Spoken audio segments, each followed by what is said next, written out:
yeah, anyways, this is my kiln. This is the third kiln I've built. Well, third large kiln I've built. So I'll just get this is the outside in a few minutes. Underneath this, there's a little square hole that corresponds with this square hole. You can see it from the other side.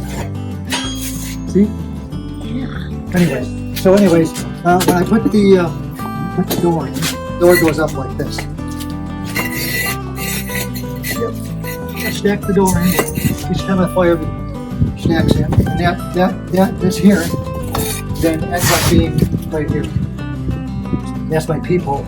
So this is my way of looking through the door at the cones, at the biometric cones.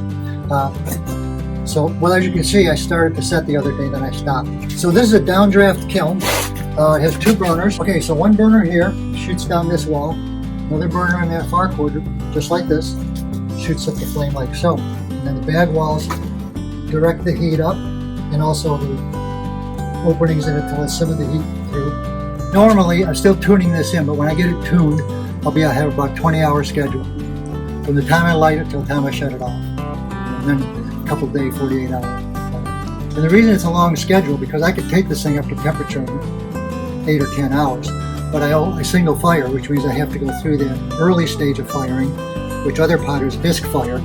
The bisque fire has to go slow, because you burn out the carbons and the sulfurs and other impurities. If you don't do that, then you get black coal, which means that in the wall of the clay, this is the wall of the clay, if you pop it open, it would be black, and that's not good. So slow through the early part of the firing. Once I hit like around, once I get orange heat, then I can really go faster if I want to. There's no way for the heat to get out the top of the kiln, so it has to go back down. And that's the flue. The flue is in the bottom. That's why it's called a downdraft, because the heat comes in and it has to go down and then out before it goes up the stack, which you can see the stack on the outside. The stack up to about this high is just like this here. Insulation brick, 4 inches of insulation, and a 1/4 inch of high temperature felt, and then 4.5 inches of hardwood. People say, well, how hot do you fire to? They haven't asked that yet, but you might have. And I will say, well, around 2,300 degrees Fahrenheit, but it's not just temperature, it's time temperature. It's heat work. So this is when you ask potters around the world, so what do you fire to? Generally, although in some European countries they still go by centigrade, generally they'll say they give you a cone value. I fired a cone 04. I fired a cone 2, 3, 6, 8. Well, that's my magic number, 8. I fired a cone 8. So I have 3 cones. They all melt and deform at a different time temperature relationship, okay? I call this one, the last one to go down is what I call my target cone. That's the one I'm shooting for. When that one goes down, when that one's down, well, this one's down like that, actually down level with this. I've reached temperature. I've reached the point where all the heat work is done, I should say.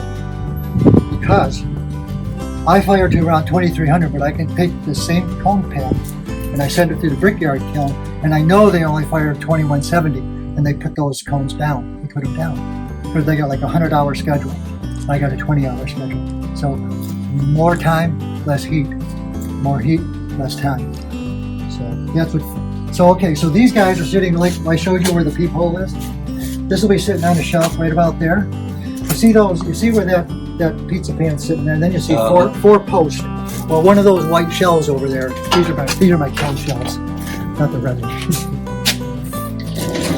Those are my kiln shells. Those are silicon carbide shells. So one of those will sit on those 4 posts, and then depending on what I'm putting at the top of that shelf, I'll either have this, or I'll have a 9-inch stilt, and another shelf on top of those stilts, until that whole stack is filled, and I've got pots all the way up to the ceiling. Then we go for the middle stack. And I stack the middle stack all the way up to middle. Then the stack by the door all the way up to the ceiling. Then the door goes in. Then that goes on top of the door to seal it so air and stuff doesn't get through. And then away we go. And then we fire. Oh yeah, 48 hours later I open the kiln to see what I got.